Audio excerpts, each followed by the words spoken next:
हाँ, तो geography classes में आप सबका स्वागत है बच्चों। अभी हम आज का जो सवाल है वो देखेंगे कि कौन कौन से सवाल हैं, उनको हम लोग हल करने का प्रयास करेंगे। ठीक है, उसको हम लोग बारीकी से समझने का प्रयास करेंगे, क्योंकि आपका एग्जाम भी जो है कि काफी नजदीक आ चुका है। आप उतना गहन अध्ययन नहीं कर चुके हैं, उस पर टेंशन लेने की आवश्यकता नहीं है। हम लोग जो है कि यहाँ पे आपके क्रैश कोर्स में ये चीजें उपलब्ध करवा रहे हैं। जो मटेरियल जो एग्जाम के व्यू से होंगे वही आपको दिए जा रहे हैं। ठीक है, तो आपको केवल और केवल करना यह है कि बारीकी से ध्यान लगाकर इसको सुनना है। ठीक है, और कोशिश यही करना है कि कुछ जैसे टर्मोलॉजी समझ में नहीं है तो उसको हम लोग लिखते चलेंगे। जैसे कुछ कुछ टर्म्स जो है कि बोलने के दरमियान या जो कुछ लिखा गया है उसके दरमियान अगर आपको नहीं समझ में आ रहे हो तो उसको जो है लिखेंगे। एक दो बार जब लिखेंगे तो वो क्लियर हो जाएगा, क्लैरिटी जो है कि आपको आ जाएगा। तो आप अंत तक बने रहेंगे। हम लोग ये बारी बारी से देखने वाले हैं सवाल जो आपके एग्जाम के दृष्टि से बेहतर रहेंगे। क्रैश कोर्स में हम लोग ये सवाल आपके लिए लेकर के आ गए हैं स्पेशल। देखिए, यहाँ कह रहा है कि कृषि घनत्व क्या है। क्या है सवाल, कह रहा है आपका कि कृषि घनत्व क्या है, या what is agricultural density. Agricultural density क्या है या कृषि घनत्व क्या है, उसके बारे में बताना है।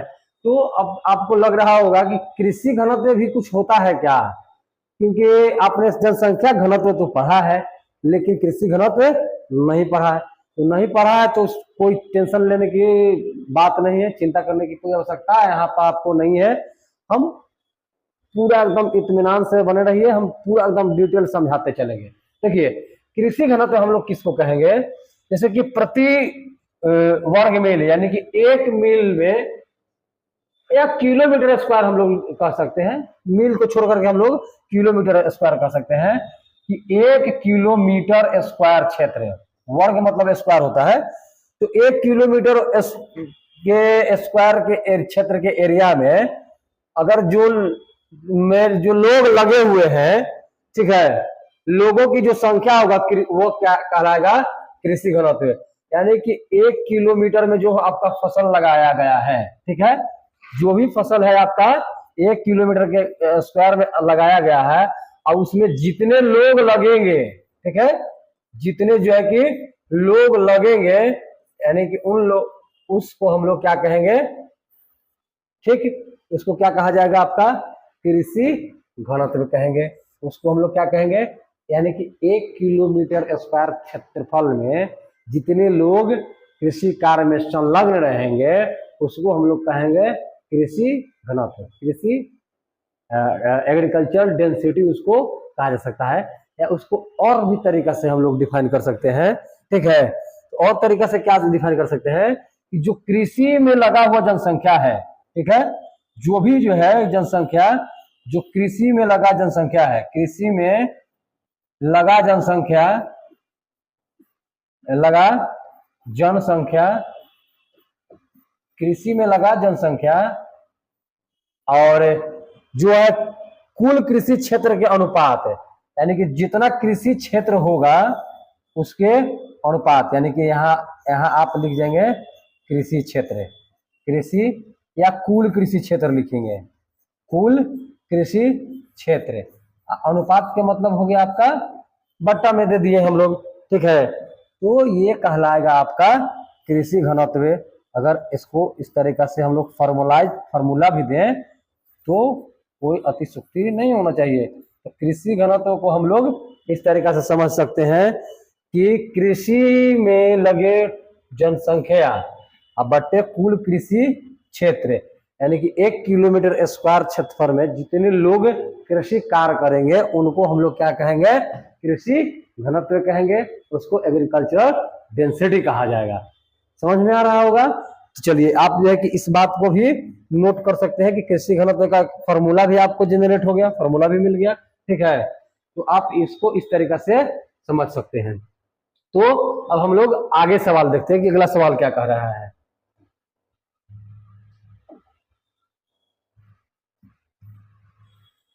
चलिए 28 नंबर देखते हैं सवाल क्या कह रहा है। कह रहा है कि विस्तृत 27 तो हमने देखा यार, 28 कहाँ चला गया। व्हाट इज एग्रीकल्चरल डेंसिटी, वही रिपीट मोड में इंग्लिश में कर दिया है। विस्तृत वाणिज्य अनाज कृषि, ठीक है। सवाल क्या है हम लोग देखेंगे कि विस्तृत वाणिज्य अनाज कृषि की किन्हीं 4 फसलों के नाम लिखे। एकदम सिंपल कह रहा है कि विस्तृत वाणिज्य कृषि की 4 फसल लिखना है। देखिए विस्तृत वाणिज्य कृषि के 4 फसल जो होंगे आपके कपास होंगे, चाय होगा, जूट होगा और कॉफी होगा। तो यह जो है कि सवाल जो है कि आपको याद कर लेने हैं, ठीक है। तो विस्तृत वाणिज्य कृषि के हम लोग डिफिनेशन इसका पढ़ लेंगे तो ये चीजें जो है कि ऑटोमेटिक हमको याद हो जाएगा, ठीक है। तो विस्तृत वाणिज्य अनाज कृषि की किन्हीं 4 फसलों के नाम लिखिए। तो आपको पहले तो यही डिफाइन करना पड़ जाएगा कि विस्तृत वाणिज्य अनाज कृषि क्या होता है। तो ये चीजें समझ लेंगे तो 4 फसल के नाम जो है आप ऑटोमेटिक यहाँ पर लिख पाएंगे, है कि नहीं। तो हम यह समझाने का प्रयास करते हैं कि जो आपका विस्तृत वाणिज्य अनाज कृषि है, ठीक है, वह कहते किसको है। तो विस्तृत वाणिज्य अनाज कृषि उसको कहेंगे जिसका उत्पादन जो है कि केवल और केवल बिजनेस करने के लिए, व्यापार करने के लिए, यानी कि बेचने के उद्देश्य से जिस तरह के कृषि का चलन है, ठीक है, या वैसे कृषि जिसको हम लोग केवल प्रोडक्शन किस लिए करते हैं, बेचने के उद्देश्य से, व्यवसाय करने के उद्देश्य से जिस भी कृषि का हम लोग करते हैं वह आपका विस्तृत वाणिज्य कृषि अनाज के अंतर्गत आता है, ठीक है। तो आप कपास खा सकते हैं, बताइए तो ना खा सकते हैं। तो आपके पास वाणिज्यिक फसल और खाद्यान्न फसल होते हैं, ठीक है। तो खाद्यान्न फसल जिसको हम लोग खा सकते हैं, ठीक है, और अखाद्य फसल कौन होगा जिसको हम लोग नहीं खा सकते हैं, ठीक है। तो कपास तो हम लोग नहीं खा सकते हैं, तो यह कपास उगाते काहे है भाई, तो उगाते हैं बेचने के लिए। चाय जो है कि हम लोग नहीं खाता है, पीता है, एक तरह से पेय पदार्थ हो गया, तो इसको भी यानी कि आर्थिक लाभ कमाने के लिए जिसका हम लोग प्रयोग करते हैं। जूट हो गया तो जूट का भी वही हालात है।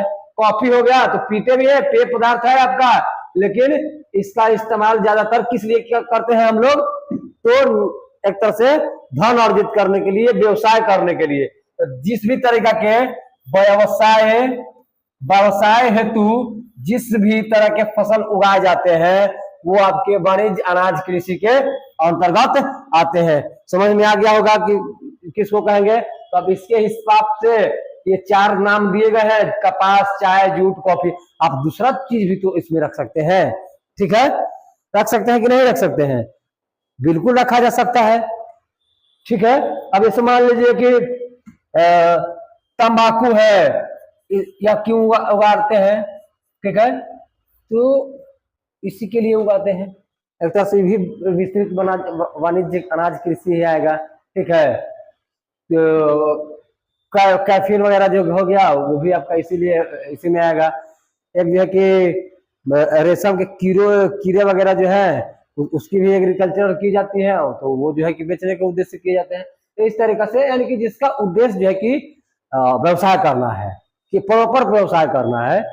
तो अब सवाल उठता है कि तो का गेहूं को हम लोग नहीं बेचते हैं, अब इसलिए बेचते हैं। उसको भी बेचा जाता है, जब आवश्यकता से अधिक होता है तो गेहूं भी बेचे जाते हैं, चावल भी बेचे जाते हैं, मक्के भी बेचे जाते हैं, धान भी बेचे जाते हैं और बाजरे भी बेचे जाते हैं, ठीक है। तो उसको हम लोग उस कैटेगरी में नहीं रख सकते हैं। तो बिल्कुल जा सकता है, व्यवसायिक में जा सकता है, लेकिन वो साथ साथ वो खाद्यान्न फसल भी है, उसको खाया भी जाता है और उसको बेचा भी जाता है, खाने के लिए ही बेचा जाता है। तो आई होप समझ में आया होगा बात। चलिए अब लोग अगले प्रश्न की ओर हम लोग रुख करते हैं। अब हमारा जो है कि कारवा बढ़ेगा। अगला सवाल